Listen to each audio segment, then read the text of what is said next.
And we have reached the restaurant. You can see the restaurant or cafeteria, you would like call it. It's really big. Yeah, huge. Just look at this.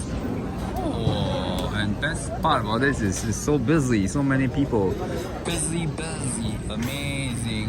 Oh, welcome to IKEA Tampines. Oh, amazing. You see a sense of the queues. Look at the people all waiting to pay for their food at the IKEA Tampines restaurant.